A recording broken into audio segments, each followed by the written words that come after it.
Hello, everybody. How are you?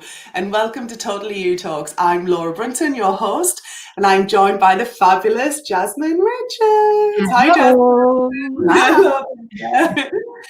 Welcome to everybody who's joining us live. We're on Facebook and LinkedIn at the moment. And if you're catching us on the replay, come and say hi, please. We really want to know that you are there. And we're both very much so on hand to answer any questions that you've got. I am delighted to be in the company of Jasmine. I will ask Jasmine to tell us what she does because she's many things to many people. I really wanted this month to be packed with inspirational speakers, women from all around the world, from all different walks of life. And our topic of interest in particular is about your calling and how these women have either found their calling, they're working towards it. Because it's funny, Jasmine and I were talking beforehand, we really want to bust the myths all around what a calling is and isn't. So it doesn't have to be singular. You can have more than one calling. It doesn't have to be permanent. You can evolve, you can change with the times and change with you as a person as well. And the one thing for sure that I think we've both experienced is it doesn't have to be this lightning bolt epiphany that wakes you up in the middle of the night that says, this is what you were put on this earth to do, Laura. So hopefully Jasmine will take us through her journey so far, which has been super interesting. If any of you find this particularly useful, I'm also launching my Totally You Ignite Your Calling group coaching program. That's a mouthful, isn't it? Which starts next week. So I will share the link for that. But without further ado, I will do a drum roll. Jasmine, tell us who you are and what you do. Jasmine, who am I and what do I do? So I think the easiest way to explain it is, and use that phrase that people do bandy about, which is a sort of portfolio career. Nice. Yeah, we can work with that. So portfolio career. So right now, where I am in my life, right now, this precise moment, I have three strands to what I do. So I'm an author. I write books for children. I'm a screenwriter. So I write TV programs for children, and I'm also the founder of a fiction production company called Story Mix. And Story Mix is all about putting kids of color in the center of stories that are full of joy and adventure. So it's not about creating stories of trauma, and we can get into that a bit more. Yeah. But I was really fed up that whenever we were talking about books or creating books that had kids of color in them, either they never got to be the star of the action, or if they were, the story was about trauma or it was about race. Like, I'm all about creating stories where, you know, kids find a dinosaur egg, they say happy to be black or Asian or whatever, you know, the story is about them finding the dinosaur egg. So that's the third strand, is running this company, running this production company. And then I'm a mum, and I'm a wife, and I'm a friend very bad at picking up the phone, sorry Laura. You know, I'm a daughter, I'm all that stuff as well. And it's important to say that because we are always so many things to so many people all of the time. I love that, Jasmine, and I think you're such a light in the world. And exactly, because I've obviously got my potentially sheltered and privileged biased perspective on the world, where I might not have opened the books that I read as a child and absolutely devoured, and then that I'm reading with my children now and have noticed that. So that is fantastic. I wish you didn't have to do that. There shouldn't be a need for that, but yeah, thank sure. God that we have people like you who are dedicating their lives to doing that and changing the world for better. So that is fantastic. And what's the latest project that you're working on book-wise? Well, I mean, we've got so many. I mean, it has been going really well, and we should talk a bit about that. What happens when it starts going well, and it's almost a bit of a snowball effect in terms of how you keep everything going. But the book that's just come out is called Aziza's Secret Fairy Door. It's this one here. Fantastic. So this is the first in a 5-book series. So this is lovely Aziza. She's given a fairy door for her birthday. She's really annoyed actually because the fairy door says, "Put me by a tree and fairy magic you will see." But she lives in a flat, right? So she doesn't have a garden. She doesn't have a garden. Yeah. She's very resourceful. So she puts it by a pot plant, and that night there's a knock, knock, knock on the other side of the fairy door. and she opens it up and she shrinks down and she crosses the threshold into a magical land full of fairy tale creatures. And she's got to find a way to get back home, and it's all about friendship and it's about resilience. And it was really important to me to create a character, a female character, who is resilient, okay, and doesn't get it right the first time but keeps on going, because I think especially for young girls, and I have a daughter, they want to get it right straight away, first time, and if they don't, they get really disheartened. So it's something about saying it's okay. So the first time, she's got these amazing wings, right? They're like butterfly wings.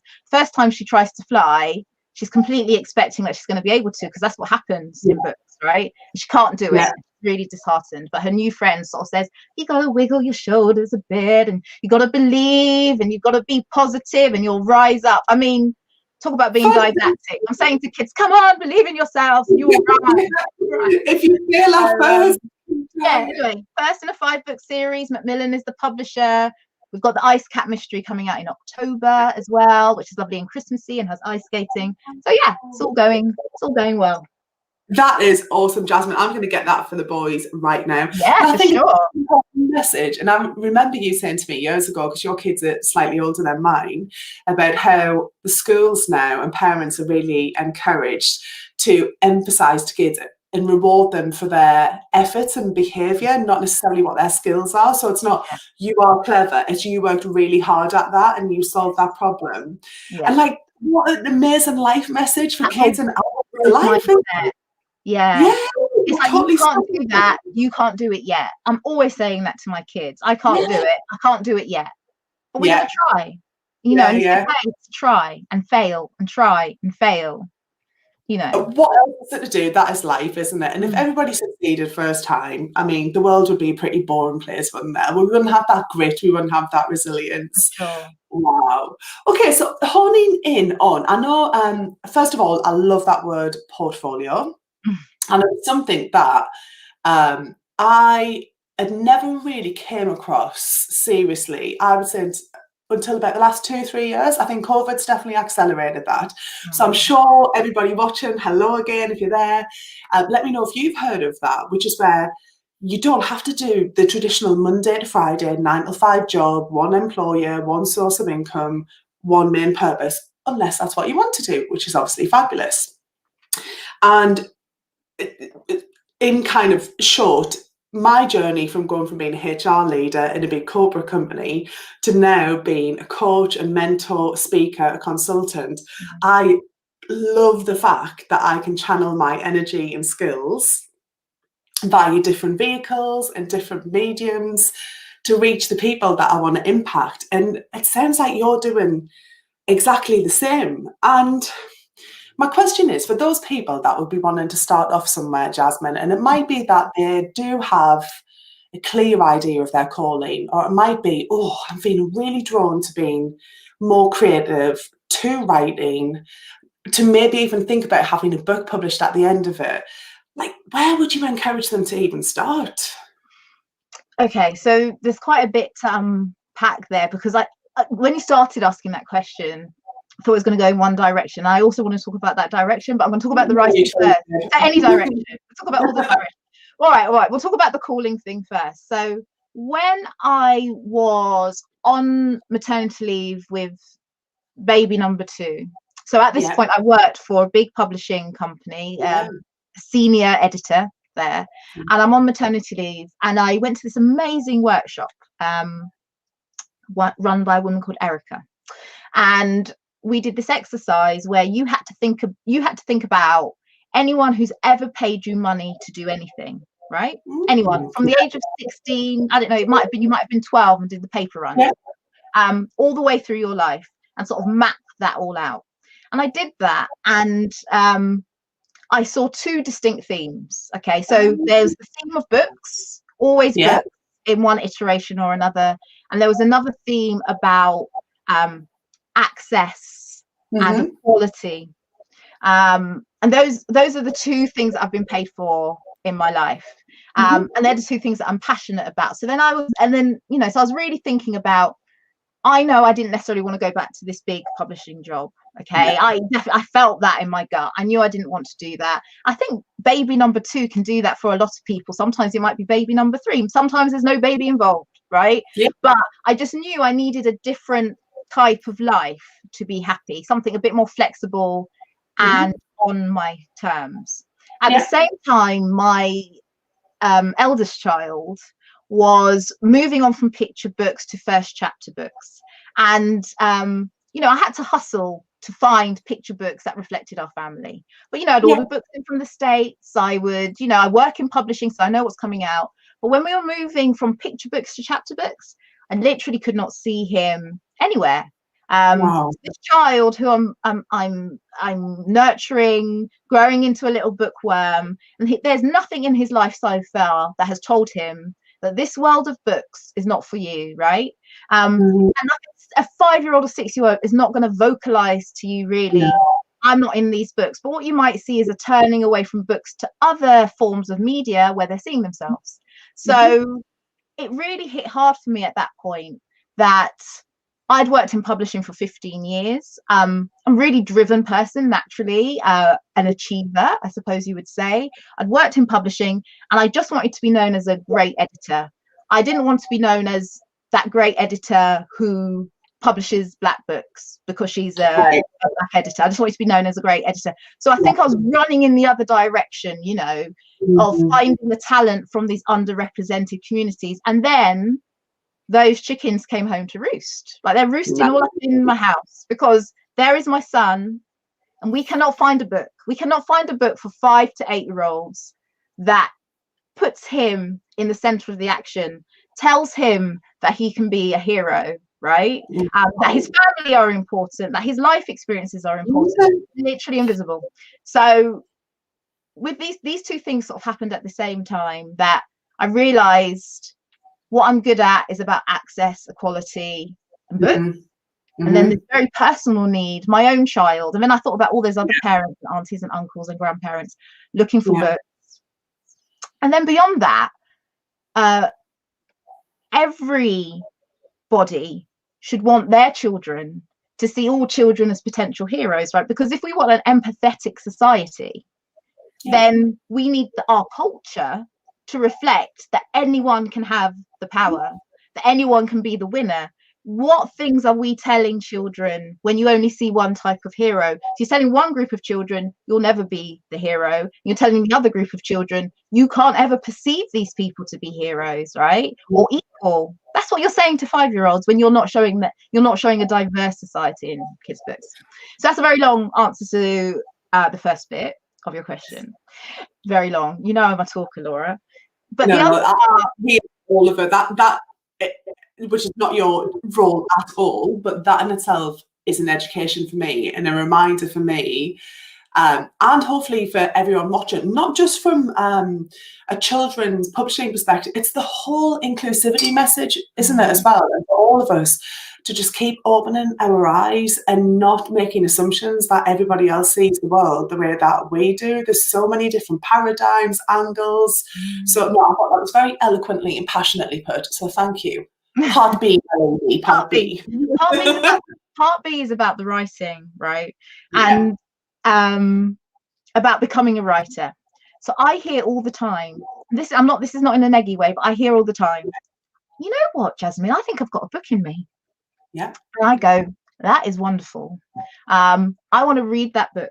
But the only way that book is going to get written is if you sit your ass in the chair and write it, right? We can have great ideas all day long, but until you take action, until you do the thing, it cannot manifest. It cannot appear. And Stephen King, who is a writer I'm a huge fan of, there's a great book on writing, which is actually called On Writing, funnily enough.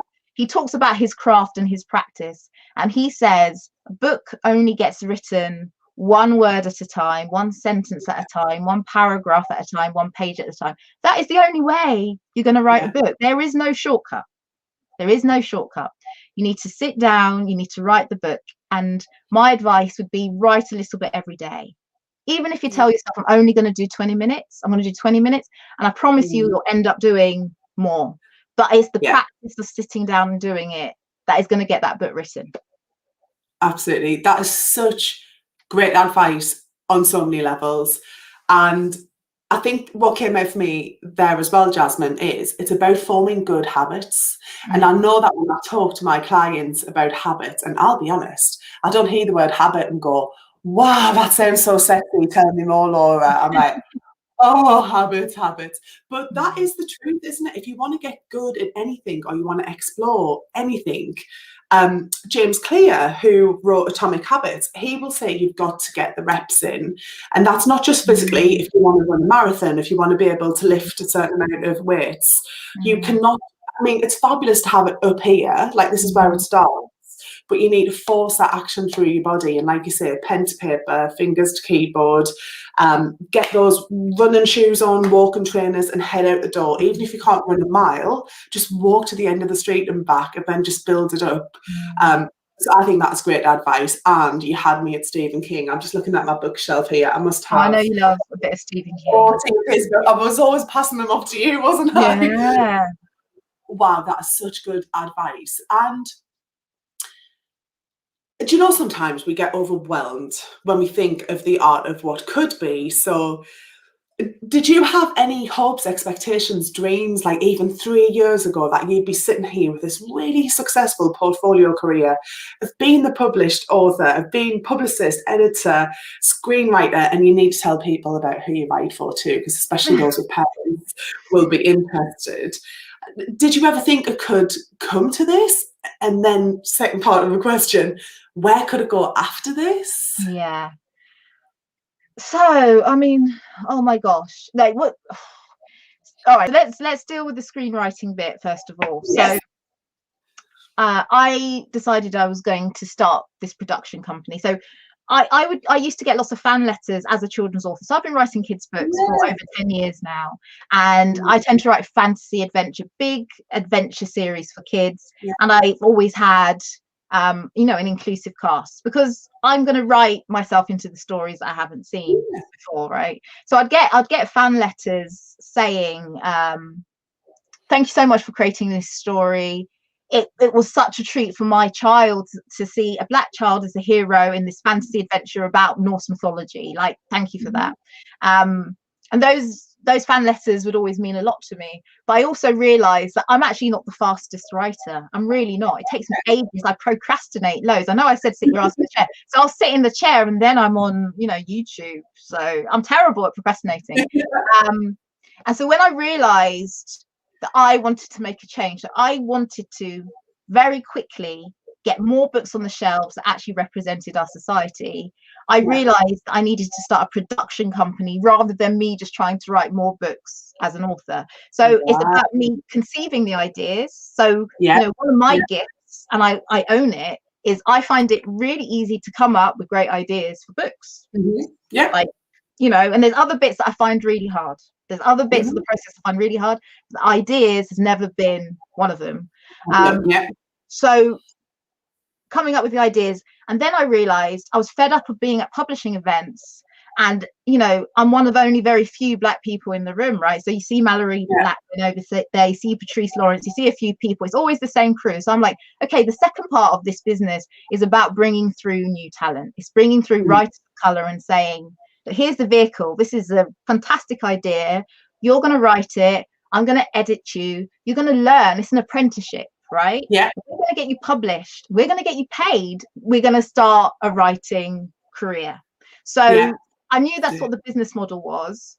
So to do that, I needed to be able to pay the writers that I wanted to bring through, and pay for my time of coming up with those ideas. So then I started to do something called bootstrapping. I didn't know it was called bootstrapping, Laura, right? I didn't know it was called bootstrapping. And that's the whole idea where you're doing other work to pay for this main endeavor. And that's how I ended up screenwriting. So I reached out to my network and I was trying to gather information about children's media. And the writer that I used to work with, I used to edit him. He was the head writer on a show called PJ Masks. You may have heard of PJ Masks. PJ Masks. I can't say that without singing it. Anybody else singing along, please tell me. Yeah, please do. Please sing along. And he he said to me, you know what, Jasmine, I think you'd be a great script writer. And I was like, no, I write books. I've never written a screenplay. I wouldn't even know where to start. And he was like, story is story. Story is story. Why wouldn't you be able to write this? I've got your back. Have a go. Have a go. So I did have a go, and I wrote one episode, and I wrote another episode, and I wrote another episode. And TV writing does pay better than books. So doing that screenwriting, one, it was an education in how to tell pacey stories for kids, helped with my dialogue no end, because screenplays is just dialogue, right? So that helped in my writing as a novelist. And then also working, you know, so PJ Masks, Disney and E1, like there's that really commercial end of the market. So it sort of raised my aspirations in terms of the stuff that I was doing with my production company. And then the money that I made from that, I could put into StoryMix. Fantastic. Now, alongside that, we've had this massive paradigm shift. So, you know, we had 2020, we had a pandemic, we had the murder of George Floyd. We had a moment when everyone was reflecting and going, this isn't good enough. We need to make a more equitable society. And publishing's reaction to that is, well, we need to make sure our publishing is more inclusive and more representative, and the quality of the representation is better. How are we going to do that quickly? Oh, hi, Jasmine. What have you got? Wow. Right? So since 2020, I've been non-stop, and I couldn't have known that was going to happen. And to begin with, I felt uncomfortable. I was like, the reason why this is now going stratospheric is because of a murder of a man, right? Yeah. But these stories need to be told. The publishers want to put them on the shelves. I can do it. The door is open. It's time to step through. And yes, I'm homeschooling. Let's not worry about that. Like, when your aspiration and then the need, and it's like both there running concurrently, I mean, it's just been extraordinary. So no, 3 years ago, I wouldn't have said to you, yes, I'm going to be a screenwriter. Yes, I'm going to be running a production company that is knocking it out of the park. Because, I mean, look what happened. Look what happened. Like in all of those pieces. And sometimes there is something about being in the right place at the right time, but for me to be in the right place at the right time, I needed to have done the work. Absolutely, and put yourself out there for sure, because I think so many people as well do, depending on what your outlook on life is, sometimes you think opportunities will come to you if it's meant to be, but I think as you and I testament to, and like I said, Jasmine and I have been friends for a good few years, so forgive the over familiarity. Like, we've had conversations where we've had to roll our sleeves up, give ourselves that pep talk where we've needed, and push ourselves out there, because we know that we're meant for something bigger, and that we have, whatever label you want to put on it, a calling, a desire, an urge to help people and to help society. And sometimes you've got to be careful which friends you share that message with, don't you? And we've talked with the previous speakers about make sure you align yourself and you get around role models. And in your case as well, I mean, you've had those fantastic authors that you mentioned, but they just weren't there for you, and they weren't there for like your children and the children's of many others. So I love how you kind of took that gap and said, well, I'm not going to just wait for somebody else to step into that and create it. I'm going to do that. So honestly, I mean, you know, I love you to death. I've just got so much admiration and pride for you and support you 100%, as I'm sure everybody who's listening in today will do as well. Good on you, girl. I think you're wonderful. And what would you say to people as well? Because there'll be so many different people watching this. There'll be people who are creative, and perhaps they're in jobs where it's a bit more restrictive and they don't have that autonomy to be who they want to be and to step into that creative flow. So if you've got a kind of raw passion, or it could be a honed, very experienced passion, as in your case, but then you're thinking about the business elements of setting up as well. Like, how have you found marrying the two together? I mean, so when I did, like, people I used to work with in the old publishing company I was with, like, I hated anything to do with systems. Yeah. Awful, anything to do with systems.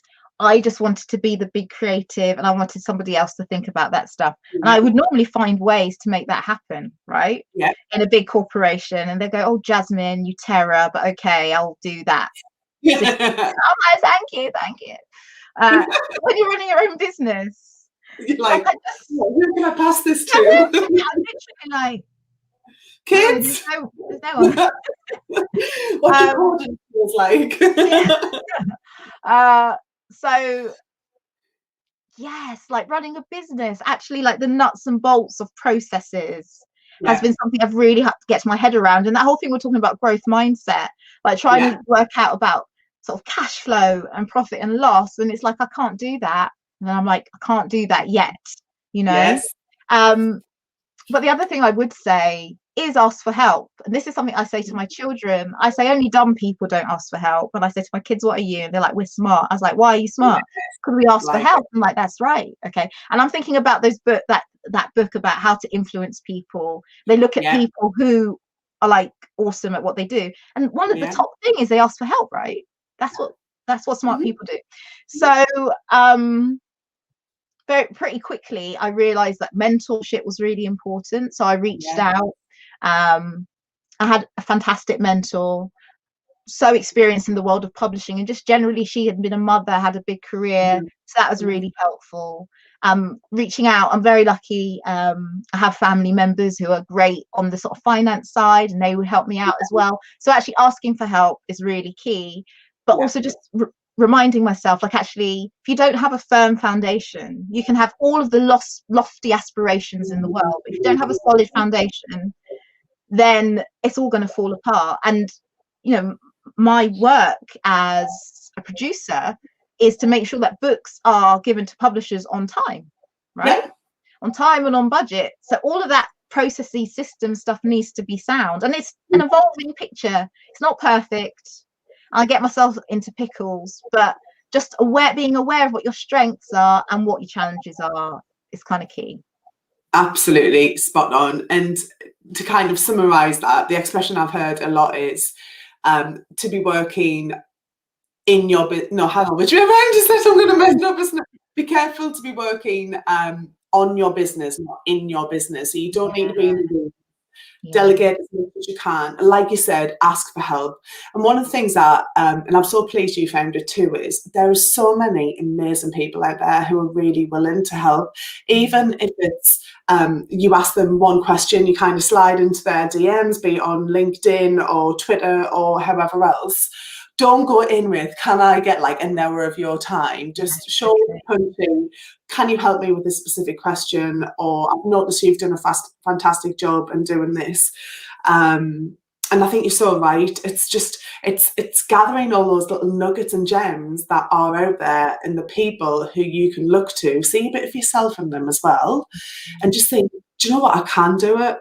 And I love how you said as well, coming back to the beginning about 3 years ago or whenever you started out, like even like as a young Oxford graduate, I've got to get that in because I'm always super sometimes you never know like the extent to your greatness. And I feel like even with you, Jasmine, you've accomplished so many things, but babe, you're just getting started. Like Shonda Rhimes, say what? It's so interesting you say Shonda Rhimes. Have we spoken about this? How did you know? We did. Well, we did in the car years ago because I'm a big Grey's Anatomy fan, and I know that we've read her stuff, we've loved her stuff. Hi, Sophie. Like she is just a powerhouse, isn't she? So yes, carry on. Shonda's kind of like on my mood board. I'm not very I was going to say I'm not very organized yet, right? So I haven't finished the mood board, but Shonda's on there. Shonda's on there because Shonda went from being a writer, I'm not going to say just a writer, being a writer is freaking awesome, to being a producer, having her own production company. So you know, Bridgerton has been made by Shonda Rhimes production company. She's not the lead writer on it, so there's this whole thing about like bring on other talent as well, but you're like the incubator for this stuff to happen, right? So I want to be, or I am, the you know, Shonda of Bookland. Yes, You're bring it. Let's do it. Jasmine Richards, babe. You don't even need No, I a don't need Sean to do that. comparison. But like you say, it is so good to be able to point to somebody and be inspired by them as well, and the art of the possible too. And the way that just the world's gone in terms of how fast paced it is, how changeable it is. There's so many opportunities to have your creative voice and your contribution heard, isn't it? Absolutely wonderful. How do you feel when you're ignited, Jasmine? I don't know if this is what you're going to want to hear, Laura, but so what happens with me is, I remember I was talking about ideas. So the thing I need to be really careful of, the bit I'm most ignited by, is a new idea, right? So I feel so energized by new ideas. And I've actually set up my life. I've set up this business. So I'm in the business of coming up with new ideas so I can feed my habit. You know, I've created a business because I get an endorphin. Like, I get high. Absolutely. Yeah. Idea, right? Chase so that. I don't know if you want me to say that I'm addicted to being ignited. I don't. Yeah, babe, it's all about you. There's no right or wrong. You say what you want. But like any addiction, right? I've got to be careful. I can't just come up with new ideas and not finish the ones that I've started. I suppose is where I'm going to go. So there is a balance. So I know absolutely the bit that absolutely lights me up, and it's when I wake up in the middle of the night and I go, oh damn, that's good. Like that. Where's my pen and paper? Yeah. I love that feeling. I had it the other day. I was like, yes. I was on the train. I was like, yes, I love that. So it's a balance. It's a balance. For me, that igniting, because it can't just be that bit. Can't just be the ignition. That's a song, isn't it? Is there a song about ignition? Yeah. It's that arcade girl. We don't really talk about it. No. I'm only joking. The whole cancel culture, he is officially cancelled. But Jasmine, what you're talking about there, darling, is your superpower, isn't it? And all too often in society, and I remember reading this years back with is it Stephen Covey, that is it the 7 habits of highly effective people? Something like that. You can all please correct me.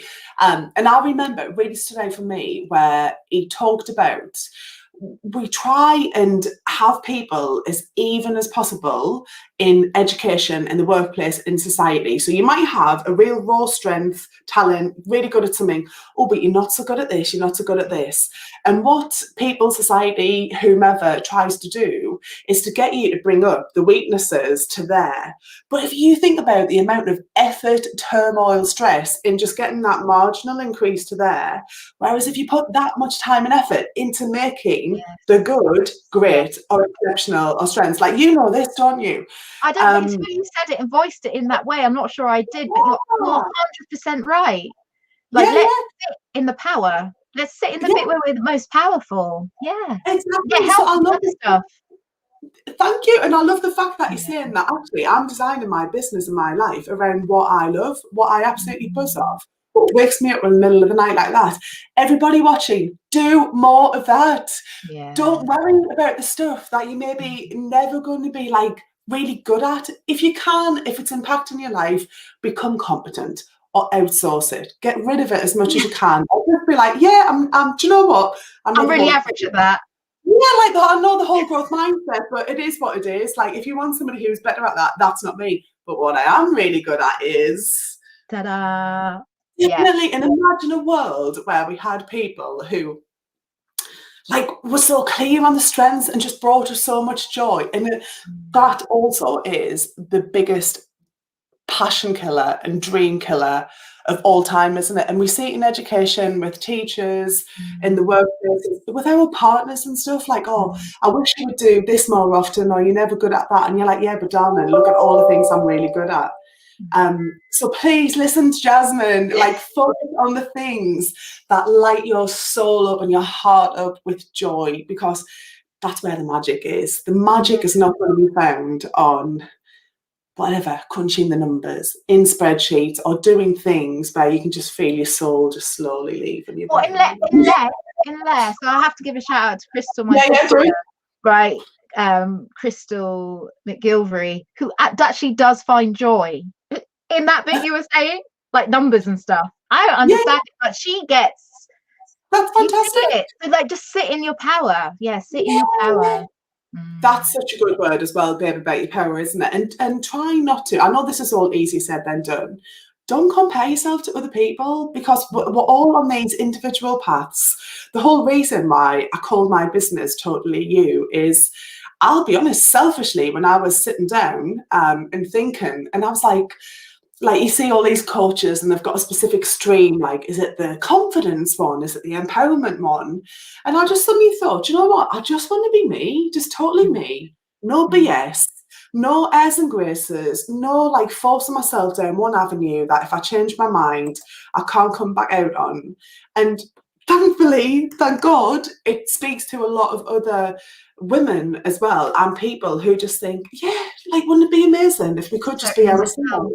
Yeah. Yeah, the world needs us as us. Do you know what's, it's interesting, maybe we should just talk very quickly about Yes. naming the thing that we do. So Yeah, I called myself my production company Story Mix because I knew story was going to be at the heart of it. yeah, And I don't think I realized, I didn't think long enough about it, but it felt right. But that word mix, because it is a blend. So I was talking about yeah, the blend of society, I think, when I was using that word mix. yeah.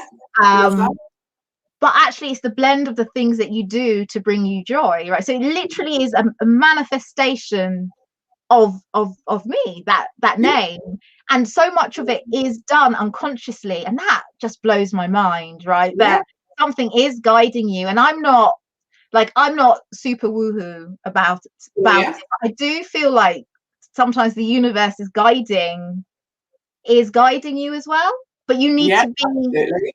open to it. It's that whole thing about what's driving who. But if you're not there, if you're not open to it, if you're not prepared to put the work in, then you can't go on that journey. Absolutely, Yeah. 100%. Oh my God, Jasmine, so many just gems, bombs dropped across all of it. I mean, I've taken so much from this, and I'm really interested to hear what everybody else took from it. But please, if you have a dream, if you have a passion, start taking steps today. And remember Jasmine's advice, just sit down 10, 15 minutes, one sentence at a time, and you will just see you get into a state of flow, you'll establish those habits and those really good patterns that will move you one step closer as well. Other things that I've taken from this as well, Jasmine, about if you can't find what you want to be or a perfect job that's out there, create it.